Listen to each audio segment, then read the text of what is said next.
Oi, gente, bom dia. Saudades de todos. Hoje nós vamos fazer o encontro do segundo capítulo do nosso livro. Vamos começar com a leitura da Bíblia. Hoje nós vamos ler a segunda carta de Timóteo, capítulo 3, versículos de 14 a 17.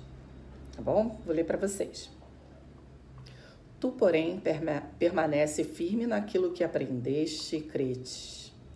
Sabes de quem aprendestes, e desde a infância conhece as Sagradas Escrituras e sabe que elas têm o condão de te proporcionar a sabedoria que conduz à salvação pela fé em Jesus Cristo. Toda a Escritura é inspirada por Deus e útil para ensinar, para repreender, para corrigir e para formar na justiça. Por ela, o homem de Deus se torna perfeito, capacitado para toda boa obra. Palavra do Senhor, graças a Deus. Hoje, nós vamos falar de quem? Dela, da Bíblia, né? Bíblia significa coleção de livro.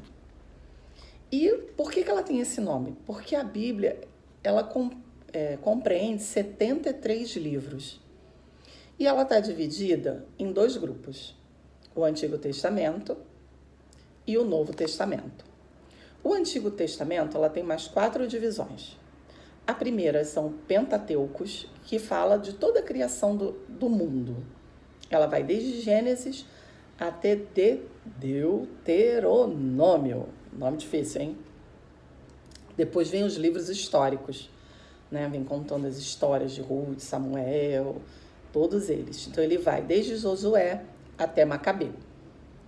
Depois disso, vem os livros sapienciais. O que inclui ali? Jó, Salmos, Provérbios, Cântico dos Cânticos, Sabedoria. É um livro, uma coleção de livros menorzinhos. Depois vem os livros proféticos, que vem contando a história dos profetas. Então ele vai de Isaías até Malaquias.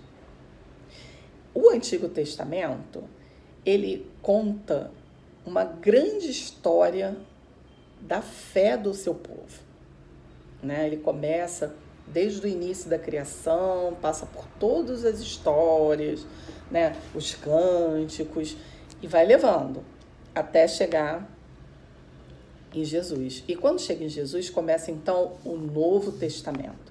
Ele vem falar da salvação, né? Por isso, a gente chama a Bíblia também de Sagradas Escrituras. E como é que é dividido o Novo Testamento? Os 4 evangelhos, que vêm contando a história de Jesus, desde o seu nascimento, desde a sua anunciação, na realidade, até a sua morte e ressurreição, que são Mateus, Marcos, Lucas e João. Depois ele vem falando das cartas. Então, tem as cartas de São Paulo, tem as cartas aos Hebreus, as cartas católicas e, por final, ele finaliza com o Apocalipse. Então, ele vem mostrar toda a história da salvação.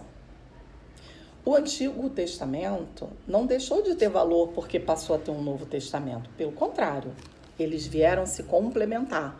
O Antigo ele veio mostrar que teríamos um Salvador, né? E o Novo veio mostrar esse Salvador para a gente, veio reafirmar a nossa fé. E a gente tem que dar muita importância a ler e passar adiante essa escritura. Antigamente, eles não tinham imprensa, não tinha livro. E como é que isso era feito? No início, eles contavam as histórias. Então, os pais contavam a história da salvação, do reino de Deus, de tudo, aos seus filhos, seus netos. Esse ensinamento era passado nas sinagogas apenas, né? Iam escutando, era só por escuta, não tinha nada escrito. Mais tarde, Deus inspirou pelo Espírito Santo algumas pessoas que começaram a escrever. Mas não existia o papel como a gente tem hoje. Então, eles usavam uma planta chamada papiro e em alguns locais usava-se pele de animais que eram chamados pergaminhos. Com o avanço da modernidade, né? Da letra escrita, impressa, do papel, isso foi compilado e se tornou o livro que a gente conhece hoje como Bíblia. Como a gente já falou, ela tem 73 livros, 46 do Antigo, 27 do Novo. E ali ela conta toda a história da salvação, desde a criação do mundo até o Apocalipse. Mas não fica só nisso. A gente tem que continuar usando. Ela não veio só para enfeitar a estante da gente, encher de poeira lá em casa, né? Ela veio para que a gente estude, porque nela vem contando o que é justiça, o que é caridade, o que é o amor de Deus por nós. E Ele nos inspirou para isso.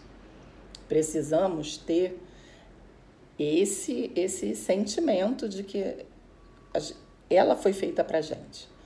E como é que a Bíblia ela é utilizada? A gente vê isso todos os encontros, né? Que eu escrevo lá no quadro, né? A gente usa o símbolo, ela é dividida por capítulos e versículos, né? E eu já expliquei isso para vocês, mas vou reexplicar. Então, vou dar um exemplo aqui, eu não tenho quadro negro para escrever para vocês verem, mas vamos supor que eu diga para vocês, como hoje, né? Hoje a gente está falando de segunda carta de Timóteo, capítulo 3, versículo de 14 a 17. Como seria representado isso quando eu fosse colocar no quadro para vocês? Segunda carta, então seriam 2, Timóteo TM, que é a abreviatura de Timóteo. O capítulo é o número grande da Bíblia, né? Na página, os números grandes são os capítulos, então seria capítulo 3, vírgula, após a vírgula vem o versículo. Se fosse um versículo só, seria o 14, como ele vai de 14 a 17, a gente põe um hífen, um tracinho, e coloca o próximo versículo a ser lido. Essa é a forma como a gente utiliza a Bíblia no dia a dia, tá? O que mais a gente pode falar da Bíblia? Teve uma pessoa, um santo, chamado São Jerônimo, que ele amava a Bíblia. E ele foi a pessoa que trouxe pra gente a primeira Bíblia, que se chamava Vulgata. Vou contar a história dele para vocês, está aí no livrinho de vocês. Aquele que muito amou a Bíblia. Você sabia que o mundo todo pode ler a Bíblia graças a São Jerônimo? Pois é. Jerônimo nasceu nos anos 340 a 350, mais ou menos, na época cristã. Quer dizer, na nossa época. Estudou em Roma e era muito culto. Sabia escrever em grego, hebraico e latim. Em seu tempo, a Bíblia era escrita em aramaico, hebraico e grego. A pedido do Papa Dámaso, São Jerônimo traduziu a Bíblia para uma única língua, o latim. Esta nova tradução da Bíblia chama-se Vulgata, pois o latim era uma língua muito falada naquela época. A partir da tradução da Vulgata, a Bíblia foi sendo traduzida para muitas outras línguas, sendo o livro mais vendido até os dias de hoje. São Jerônimo morreu em Belém, na Palestina, no ano de 420, com 72 anos de idade. A Igreja Católica celebra a sua festa no mês de setembro, e em homenagem a ele, o mês de setembro é o mês da Bíblia. Não é bonita a história? É muito bonita, né? Então, vamos lá. Vocês têm o Celebrando e umas atividades do livro para fazer. Eu mandei já esse arquivo para os pais de vocês pelo aplicativo. E aí vocês podem dar continuidade, tá bom? Um beijo e até a próxima.